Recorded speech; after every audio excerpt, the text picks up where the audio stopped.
So hey guys, welcome back to this new video. आज की video में हम स्टार्ट करने वाले हैं chapter number 10 which is wave optics. काफ़ी इंपॉर्टेंट चैप्टर है क्लास 12th का। बिना टाइम वेस्ट करे वीडियो को स्टार्ट करते हैं। सबसे पहले वेव ऑप्टिक्स में अलग अलग साइंटिस्ट ने अपनी अलग अलग थ्योरी बताई थी। सबसे पहले हम डिस्कस करने वाले हैं न्यूटन कॉर्पस्कल थ्योरी। न्यूटन ने क्या कहा कि जो लाइट है वो टाइनी पार्टिकल से मिलके बनी है और उन टाइनी पार्टिकल्स को उसने क्या नाम दे दिया, कॉर्पस्कल। इसकी वजह से इस थ्योरी का क्या नाम पड़ा, न्यूटन कॉर्पस्कल थ्योरी। ठीक है, न्यूटन कॉर्पस्कल थ्योरी में सिर्फ दो चीज़ें इसने डिस्कस की थी। न्यूटन से हम सिर्फ रिफ्लेक्शन और रिफ्रैक्शन वैलिड करेगा, बट अगर हम इंटरफेरेंस पे जाए, डिफ्रैक्शन पे जाए, पोलराइजेशन पे जाए, जो किस चैप्टर में है, वहाँ पे इसकी थ्योरी फेल हो जाती है। ठीक है, अब बात करते हैं हाइजन की। हाइजन ने क्या कहा कि लाइट एक वेव है। इस चैप्टर में हम हाइजन की थ्योरी डिस्कस करेंगे। इसने क्या कहा कि लाइट एक वेव है। वेव कैसी, लॉन्गिट्यूडनल वेव नहीं है। ठीक है, हाइजन ने सारे फिनोमिना को एक्सप्लेन किया, बट वो पोलराइजेशन को एक्सप्लेन नहीं कर पाया। कौन, हाइजन। ठीक है, हाइजन के बाद थ्योरी आती है हमारी मैक्सवेल की, जो कि हमने चैप्टर ईएम वेव्स में भी पढ़ा था इसी थ्योरी को। इसने क्या कहा कि लाइट एक ट्रांसवर्स है और नॉन मैकेनिकल, मतलब उसको मीडियम नहीं चाहिए होता। किसको, मैक्सवेल की थ्योरी। मैक्सवेल भैया ने पोलराइजेशन को एक्सप्लेन कर दिया था। ठीक है, बट ये फोटो इलेक्ट्रिक इफेक्ट को एक्सप्लेन नहीं कर पाया था। कौन, मैक्सवेल। मैक्सवेल के बाद आते हैं हमारे आइंस्टीन भैया। आइंस्टीन के बारे में हम इससे नेक्स्ट वाले चैप्टर, कौन सा, मॉडर्न फिजिक्स का चैप्टर है ना, उसमें हम डिस्कस करेंगे। आइंस्टाइन ने अपने कुछ थ्योरी दी थी, उसने एनर्जी के बारे में बताया था। उसने क्या कहा था कि लाइट प्रोपोगेट करती है एक पैकेट ऑफ एनर्जी में। उन पैकेट को उसने क्या नाम दे दिया, क्वांटा। क्या नाम दे दिया, क्वांटा। अब इसने फोटो इलेक्ट्रिक इफेक्ट को एक्सप्लेन कर दिया था, बट जो आइंस्टाइन है उसने पीछे वाले जितनी थ्योरी थी, कौन कौन सी, इंटरफेरेंस, डिफ्रैक्शन, पोलराइजेशन, कोई भी वो एक्सप्लेन नहीं कर पाया था। तो फिर भाई किसकी माने कि भाई कौन सारी चीज़ों को एक्सप्लेन कर पाए। मोगली का भाई, जंगल बुक में जो मोगली है उसका भाई है डी ब्रोगली।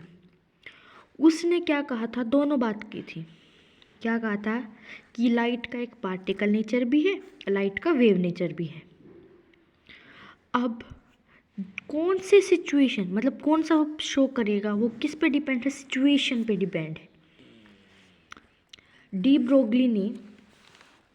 ब्रोगली जो भैया थे हमारे, उन्होंने क्या कहा कि मतलब लाइट का पार्टिकल नेचर भी होगा, वेव नेचर भी होगा। वो किस पे डिपेंड करेगा, कि उस सिचुएशन पे डिपेंड करेगा कि मतलब कौन सी सिचुएशन में वो। अब ये बात याद रखना कि जो ईएम वेव्स है वो फोटो इलेक्ट्रिक इफेक्ट को नहीं कर पाई थी एक्सप्लेन। कैसे याद रखना है, ये ईएम वेव्स पीछे हैं, ये वाला चैप्टर आ गया फोटो इलेक्ट्रिक इफेक्ट का, तो ये बाद में आएगा, तो इससे पहले एक्सप्लेन कैसे कर देगा, ऐसे आप याद रखो। ठीक है, अब बात करते हैं हम वेव फ्रंट की। वेव फ्रंट मतलब कि एक वेव का फ्रंट वाला part, continuous locus of all points which are vibrating in same phase. मतलब कि सपोज करो हमने पानी में पत्थर फेंका, अब उस पत्थर को हम ऑब्जर्व करेंगे तो उसमें कुछ ऐसे ऐसे होंगी, वेव्स बनेंगी, है ना। ये वेव्स आपस में परपेंडिकुलर होंगी। कैसी होंगी, परपेंडिकुलर होंगी ये सारी वेव्स। ठीक है, उसके बाद हम किसके बारे में बात करेंगे, अलग अलग शेप्स ऑफ वेव फ्रंट की। अब जो हाइजन भैया थे, हाइजन भैया उन्होंने भी अपनी थ्योरी को बताया था। हाइड्रोजन ने क्या बताया कि सपोज करो यहाँ पे कोई प्राइमरी सोर्स है, बल्ब है कोई, उसने अपनी वेव्स जो उसने अपनी रेज है वो डाली, तो उससे इस सरफेस पे क्या बन गया हमारा प्राइमरी वेव फ्रंट। अब इस प्राइमरी वेव फ्रंट के कुछ बच्चे होंगे, मतलब कि उसके कुछ सेकेंडरी सोर्स होंगे, जो कि हमने ये मान लिया। अब जो ये छोटे छोटे सेकेंडरी सोर्स है ये भी अपनी जनरेशन को आगे बढ़ाएंगे, मतलब कि ये भी अपने सेकेंडरी छोटे छोटे वेवलेट्स बनाएंगे। समझ में आ गया? ठीक है, ये क्या है हमारा, अब ये हमने प्राइमरी वेव फ्रंट हो गया। अब जो ये हमारे वेवलेट्स बनाए सेकेंडरी, इनके फ्रंट वाले पार्ट को आप ऐड करोगे, मतलब ऐसे कनेक्ट करोगे, तो वो क्या बन जाएगा हमारा सेकेंडरी वेव फ्रंट बन जाएगा। ठीक है, अब आप ये बात याद रखना कि जो हाइड्रोजन की थ्योरी है वो स्नेल्स लॉ को भी एक्सप्लेन कर पाई थी अच्छे तरीके से। स्नेल्स लॉ क्या था, sine i by sine r is equal to constant. ठीक है, अब आप ये बात सुनना, क्या है वही जो मैंने बताया है, each point on a wavefront act on a secondary wavelets which travel uniformly in all direction with the speed of light। जो कॉमन टेंजेंट होगा उन सारी वेव फ्रंट का, उन सारी वेवलेट का, वो क्या देगा हमें, वेव का फ्रंट, वेव फ्रंट। ठीक है, अब हाइड्रोजन की थ्योरी से हमने क्या भी एक्सप्लेन कर लिया था, स्नेल्स लॉ। आप याद रखना, जब क्लास 12 के बोर्ड एग्ज़ाम आप सबने दिए होंगे तो उसमें डेरिवेशन भी आती है कि हाइड्रोजन की थ्योरी से रिफ्लेक्शन को एक्सप्लेन करो, रिफ्रैक्शन को एक्सप्लेन करो। इतना सबको डन?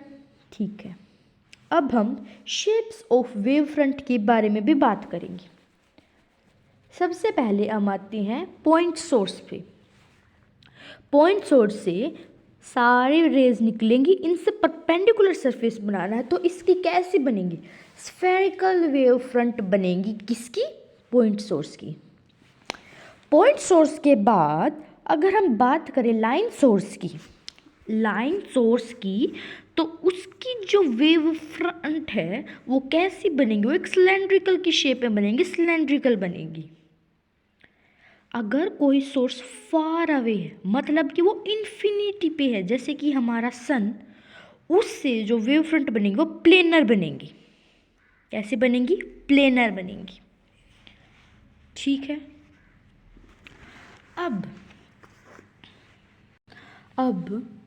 आप ये बात याद रखना अच्छे से कि जो कनकेव मिरर है, कन्वेक्स मिरर है, दोनों कैसे मिरर होते हैं, कन्वर्जिंग मिरर होते हैं। कन्वेकेव मिरर कन्वेक्स लेंस का क्या है, दोनों कन्वर्जिंग है। वही अगर कन्वेक्स मिरर हो और कनकेव लेंस हो तो वो क्या करेंगे, डाइवर्ज करेंगे। ठीक है, अब देखना नॉर्मल आप कैसे, मतलब कैसे आपको याद रखना है। हमने कनकेव मिरर ले लिया, कनकेव मिरर से हमने वेव फ्रंट बनाई।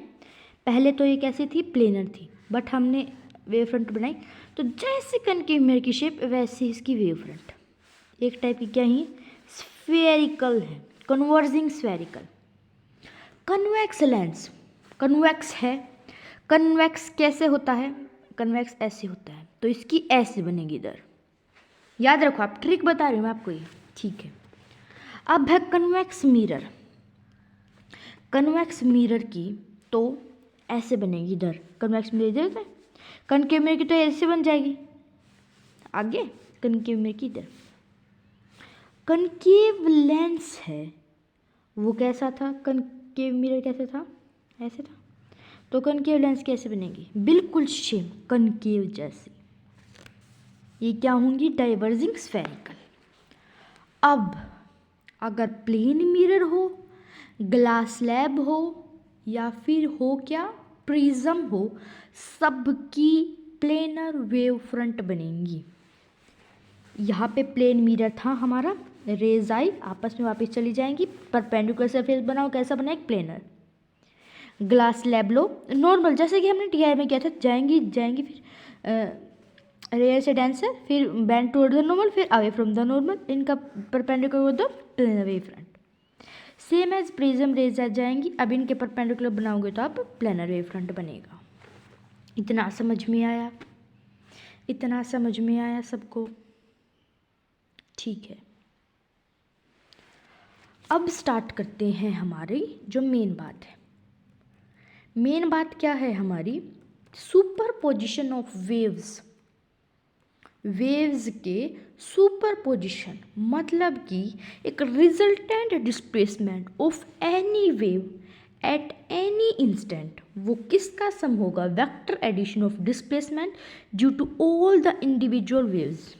नॉर्मल बात, ये तो मैंने अंग्रेजी पढ़ दी, अब आपको समझाती है कहना क्या चाहता है।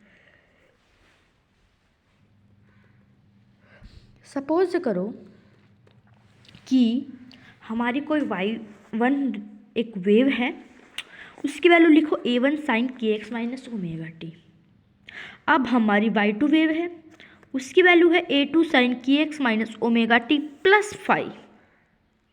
कितने का फेज डिफरेंस है? फाई का। फाई क्या होता है? फेज डिफरेंस होता है फाई। ठीक है, समझ में आया? नॉर्मल ऐड करेंगे, किससे डिफर है? फाई से। फाई क्या होता है? फेज का डिफरेंस। ये बात आप याद रखना, कंफ्यूज नहीं हो ना। पाथ डिफरेंस क्या होता है, फेज डिफरेंस क्या होता है, अलग अलग दोनों टर्म होती है। अब बात करती हैं कोहेरेंट सोर्स की। कोहेरेंट मतलब कि को मतलब साथ साथ, सेम सेम। कोहेरेंट में फेज डिफरेंस 0 होता है, या फिर हम बोल सकते हैं कि कांस्टेंट फेज डिफरेंस होता है, ये टाइम पे इंडिपेंडेंट है। अब हम इसको कैसे याद करेंगे? सपोज करो कि y1 हमारी रे है, वो है kx minus omega T. y2 हमारी दूसरी रे है, वो है a2 sine kx minus omega t. दोनों सेम है, फाई हो जाएगा 0, तो ये क्या हमारा कोहेरेंट सोर्स है, या तो 0 हो या सेम हो। अब इसमें y2 a2 sine omega T है, इस मतलब बिल्कुल फाई मतलब सेम ही है ना, कोई अलग वैल्यू तो नहीं है, तो फाई कांस्टेंट। ठीक है, अब आ गया हमारा ये क्या है? y1 की वैल्यू दे रखी है, ये फाई 1, इसकी है फाई 2, दोनों अलग अलग, एक अलग फाई एक अलग फाई, तो कोहेरेंट ये नहीं है। और इस पे जो फेज डिफरेंस होता है वो टाइम पे डिपेंडेंट आ रहा है, तो हमारा जो कोहेरेंट सोर्स की जो हमने कंडीशंस पढ़ी थी उसमें टाइम से इंडिपेंडेंट आना चाहिए था, पर ये डिपेंड है। ठीक है, अब बात करते हैं हम हमारे मतलब सुपरपोजिशन क्या बताया मैंने आपको, एक बार फिर से रिवाइज करते हैं। इंटरफेरेंस क्या होता है? टाइप ऑफ एक सुपरपोजिशन होता है, सेम फ्रीक्वेंसी होती है, सेम वेवलेंथ होती है। फ्रीक्वेंसी का फॉर्मूला क्या था? Omega is equal to 2 pi f, k is equal to 2 pi by lambda, मतलब कि k1 k2 भी बराबर होंगे। अब हम इसके बारे में बात करते हैं, मेन बात है पाथ डिफरेंस और फेज डिफरेंस। पाथ मतलब x, पाथ कितना चला, फेज डिफरेंस मतलब फाई। अब इसका फॉर्मूला है delta phi is equal to 2 pi by lambda delta x. Delta phi is equal to 2 pi by lambda delta x. अगर हमें x की वैल्यू निकालनी तो वो क्या आ जाएगी? लैम्डा बाई 2 पाई इंटू पे फाई। समझ में आया? कोई दुख दर्द समस्या? ठीक है, अब अगर एक क्वेश्चन है कि रेशियो बताओ, तो रेशियो सिंपल आ जाएगा, जो ऊपर है क्या है? ऊपर डेल्टा एक्स लैम्डा बाई 2 पाई, तो इससे आ जाएगा। अब हमें कुछ वैल्यूज़ दे रखी है, हमें फाई निकालना है। अब मैं आपको एक करवाती हूँ और आपको होमवर्क देती हूँ। ये वाला करते हैं, डेल्टा फाई की हमें निकालनी है, डेल्टा एक्स की दे रखी है लैम्डा बाई 6। अब याद करो डेल्टा फाई क्या था? 2 pi by lambda delta x. Delta x की जो वैल्यू दे रखी है हमें, कितनी दे रखी है? Lambda by 6। लैम्डा से लैम्डा कट गया 3, इसका आंसर क्या आ जाएगा? Pi by 3। Pi by 3। ठीक है, सेम कुछ पैटर्न याद रखो कि अगर जो पाथ डिफरेंस है वो λ/2 है तो फेज डिफरेंस आएगा पाई। अगर पाथ डिफरेंस लैम्डा है तो फेज डिफरेंस आएगा 2 पाई। अगर वो 1/2 है तो आ जाएगा 1, अगर वो 1 है तो आ जाएगा 2। ये बात आपको याद रखनी है, ठीक है? ठीक है भाई, इतना समझ में आ गया। अब क्या समझ रहे हो आप इस क्वेश्चन से? देखो क्या समझ रहे हो कि लैम्डा क्या क्या है, लैम्डा से क्या है, लैम्डा पाई की जगह लैम्डा आ गया और 2 से मल्टीप्लाई, है ना? ये बात आप याद रखना। अब ये क्वेश्चन देखो, बहुत दिमाग खोने वाला क्वेश्चन है। क्वेश्चन क्या है कि हमने कुछ वेव्स बना रखी है और आपको इनका पता होना चाहिए कि ये क्या होता है, π/2 हाथ आधा बढ़ेगा, पाई 3π/2 2 पाई, 5π/2 3 पाई, 7π/2 4 पाई, ठीक है। अब हमसे पूछा है, क्या पूछा है? हमसे पूछा है कि पाथ डिफरेंस बताओ, किसके बीच में, C और E के बीच में। समझो, हमसे पूछा है कि हमें C के बीच में और E के बीच में पाथ डिफरेंस बताना है, फेज डिफरेंस नहीं, पाथ डिफरेंस। फेज डिफरेंस कितना आ जाएगा? फेज तो ये कितनी फेज बनी है। अब C और E, C पे है 2 पाई, E पे है 2 पाई, C पे है पाई, तो आंसर आ जाएगा हमारा पाई। ये क्या है, हमारी फेज डिफरेंस। क्या है हमारी फेज डिफरेंस, ठीक है। अब हमारे पास आ गया इसकी फेज डिफरेंस। हमें पाथ डिफरेंस निकालनी है तो λ/2 पाई इंटू में पाई, विच इज λ/2। समझ में आया? देख लो, ये बात याद रखना, जो ये देखिए ना, ये फेज डिफरेंस है, हमें निकालनी है पाथ डिफरेंस। पाथ डिफरेंस का, फेज डिफरेंस का फॉर्मूला क्या था, 2π/λ डेल्टा x। पाथ डिफरेंस का फॉर्मूला कितना आ जाएगा, λ/2 पाई इंटू में डेल्टा फाई। इतना सबको डन, इतना सबको डन, ठीक है। अब चलो E और I की करते हैं, E और I की करते हैं। E और I, इसके बीच में और I के बीच में, ये हमें दिया मिलेगा, ये इसकी वैल्यू दी मिलेगी हमें E और I के बीच में। I है 4 पाई, E है 2 पाई, तो आंसर आ जाएगा 5। ये क्या है, 5 फेज डिफरेंस, ठीक है। हमें पाथ डिफरेंस निकालना है तो λ/2 पाई इंटू में 2 pi, which is lambda, which is lambda. देख लो, कोई दुख दर्द समस्या, कोई दुख दर्द समस्या, सबको अच्छे से चमका, ठीक है। अभी कहानी स्टार्ट भी नहीं हुई है, जो मेन चैप्टर है वो स्टार्ट भी नहीं हुआ है, ठीक है, अब स्टार्ट होगा। अब हमने पढ़ा था पिछ वाले पेज पे कि 2 वेव्स हैं, एक की वैल्यू थी a1 sin kx minus omega T, दूसरे की वैल्यू मान ली ax माइनस kx प्लस 5, ठीक है। एम्पलीट्यूड निकालेंगे तो सबका resultant which is a1² plus a2² plus 2a1a2 cos 5 सबका अंडर रूट। अगर इंटेंसिटी निकाली है तो i1 plus i2 plus 2i1i2 cos 5। आई है वो डायरेक्टली प्रोपोर्शनल होता है एम्पलीट्यूड के स्क्वायर के, ये आपको याद रखनी है। ये तो याद होगा, ये तो याद होगा, ठीक है। स्टार्ट करते हैं कंस्ट्रक्टिव डिस्ट्रक्टिव, बिना टाइम वेस्ट करें। कंस्ट्रक्टिव मतलब कि सही से cos 5 की वैल्यू होती है 1, डिस्ट्रक्टिव में cos 5 की वैल्यू होती है -1। कंस्ट्रक्टिव में इवन नंबर विच इज़ 0 2 4 पाई 6 पाई, इसमें ओड नंबर 1 3 5 7। 5 निकालना है तो 2n पाई, 2n पाई, इसमें 5 निकालना है तो 2n-1 पाई। अब एम्पलीट्यूड है वो डायरेक्ट एड हो जाएगा a1 plus a2, but intensity direct add नहीं होगी, which is under root i1 plus i2 का whole square. Delta x n lambda 2 3 0 1 2 3, इसमें ऐसा नहीं, इसमें कितना है λ/2 3 λ/2 ऐसे करके। आई मैक्स की वैल्यू कितनी थी, under root i1 plus i2 का होल स्क्वायर। अगर एम्पलीट्यूड की निकाले तो a1 प्लस a2 का होल स्क्वायर। ये बात याद रखना, आई मैक्स माइनस आई मिन इसकी वैल्यू कितनी है 2√n/n+1। ये 2016 का PYQ है। ठीक है, इतना सबको समझ में आ गया।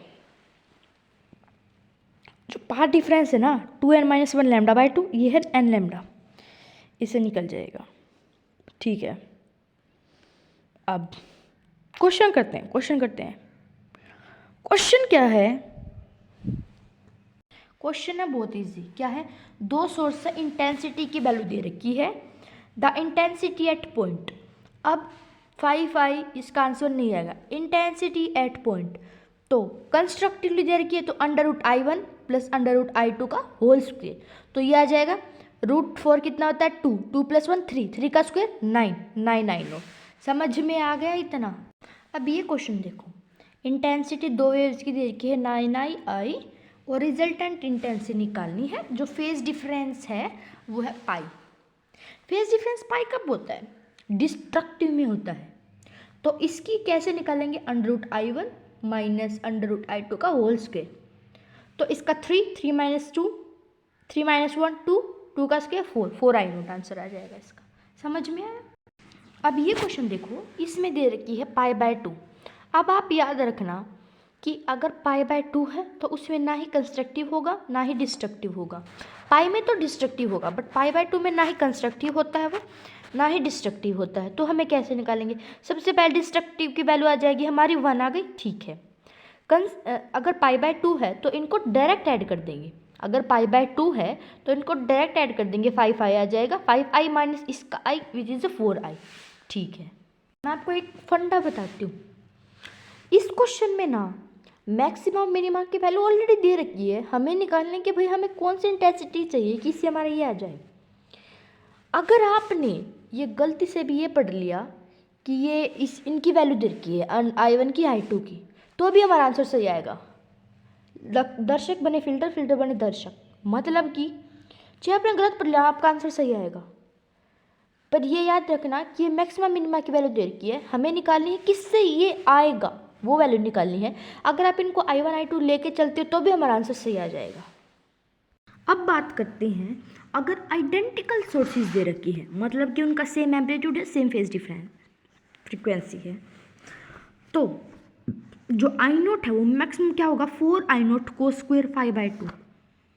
एम्पलीट्यूड इसका आधा which is 2A note cos 5/2। I कितना है 4I note cos square 5/2। Amplitude तो इसका आधा होता है, तो विच इज़ 2A नोट कोस 5/2। ये कोस स्क्वायर है, ये सिंपल है। मतलब कि आई मैक्स की मैक्सिमम वैल्यू आएगी 4I नोट और A की मैक्सिमम वैल्यू आएगी 2I नोट। मिनिमम और मिनिमम मैक्सिमम करेंगे तो 0 आएगी। अगर 90 डिग्री पे हो तो दोनों का हम ऐड कर देंगे π/2, क्योंकि ना ही इसमें कंस्ट्रक्टिव है ना ही डिस्ट्रक्टिव है, तो कोई लेके हम चलेंगे ही नहीं। ठीक है, अगर ऐसा दे रखा हो कुछ क्वेश्चन में कि भाई वो इन द फेज है, इन द फेज का मतलब होता है कंस्ट्रक्टिव, हमारे लिए अच्छा है। अगर आउट ऑफ द फेज दिया मिले तो उसका मतलब होता है डिस्ट्रक्टिव। ठीक है, ये समझ में आ गया? समझ में आ गया ये? ठीक है, अब ना इससे क्वेश्चन भी पूछ सकते हैं कि रिजल्टेंट इंटेंसिटी बताओ। आइडेंटिकल सोर्स है तो 4I नोट कोस के 5/2 और A की वैल्यू कितनी आएगी 2I नोट कोस 5/2। मिनिमम पे दोनों 0 होंगी, मैक्सिमम पे I की वैल्यू होगी 4I नोट और A की वैल्यू होगी 2I A नोट। ये आपको याद रखनी है, आने वाले क्वेश्चन में आपको बहुत ज़्यादा हेल्प करेगी ये बातें। ठीक है, अब स्टार्ट करते हैं हमारा young double slit experiment. Young double slit experiment क्या था? इसने एक्सपेरिमेंटली एस्टैब्लिश किया था वेव नेचर ऑफ लाइट को। ठीक है, इसने क्या कहा, एक सोर्स लिया, एक कार्डबोर्ड से ली। मैंने सपोज करो कि मैं आपको बताती हूँ, जस्ट वेट। यहाँ पे ना देखो दोनों के अंदर ना इसने छेद कर लिया। ठीक है, दोनों के अंदर इसने छेद कर लिया। दो देखो, दो इधर से भी इधर से भी। अब इसने क्या किया, इसने लाइट पास की, दोनों होल से लाइट गई, रिफ्लेक्ट करके गई। सही बात है, जानी भी चाहिए। अब जो होल है और स्लिट का साइज है वो वेवलेंथ ऑफ लाइट के बिल्कुल कंपेरेबल है, ताकि वो अच्छे से वो चला जाए लाइट की रोशनी। ठीक है, अब इसने एक स्क्रीन ली, स्क्रीन जिस पे वो बनेगी। उसने क्या देखा कि कहीं पे तो डार्क बैंड बन रहे हैं, कहीं पे लाइट बैंड बन रही हैं, कहीं पे ब्राइट फ्रिंज हो रही है, कहीं पे डार्क फ्रिंज हो रही है। इसने देखा कि जो ये ब्राइट है वो क्या है, कंस्ट्रक्टिव, जहाँ पे मैक्सिमम है। जहाँ पे कुछ नहीं बना या हल्का सा बना वो क्या है, destructive, which is minima. B पहले आया, डी पहले आया, बी पहले आया, सी पहले आया, डी पहले आया, सी आएगा। ब्राइट में कंस्ट्रक्टिव, डार्क में डिस्ट्रक्टिव। याद रखना आप ये बात, ठीक है। इसने क्या देखा कि वहाँ पे ब्राइट बन रही है, ठीक है। अब ना हमें, जैसे कि हमने ये दो सोर्स S1 S2 लिए, जो होल हमारे क्रिएट हुए, उनके बीच का डिस्टेंस मान लें। Distance between the slits is small d, distance between the slit and screen is capital D। अब डेल्टा x मतलब कि पाथ डिफरेंस निकाला, तो पाथ डिफरेंस क्या निकला, d साइन थीटा, मतलब कि y d by capital D, y d by capital D। Simple, कोई दुख दर्द समस्या, y d by capital D। याद रखना आप, y d by capital D, small y small d by capital D। Constructive में क्या है, सही है, ब्राइट फ्रिंज है। डिस्ट्रक्टिव में क्या है, डार्क फ्रिंज है, घटिया है, घटिया। जो सही है n लैम्डा, जो गलत है 2n-1 लैम्डा बाय 2। समझ में आए? अगर हम इसकी n इजिकल टू 1 पे अगर कंस्ट्रक्टिव की वैल्यू निकालते हैं, कंस्ट्रक्टिव की वैल्यू n इजिकल टू 1 पे निकालते हो तो d lambda by d, d lambda by d, ठीक है। सेकंड पे निकालते हैं तो 2d lambda by d, simple simple simple. इसके 1 पे निकालते तो d लैम्डा बाय 2d, 2 पे निकालते तो 3 लैम्डा बाय 2d, 3 पे निकालते 5 लैम्डा बाय 2d। समझ में आया? समझ में आया? कुछ फंडा समझ में आया? डिस्ट्रक्टिव क्या है, डार्क फ्रिंज, क्या है ब्राइट फ्रिंज। याद रखनी है आपको ये वैल्यू, याद रख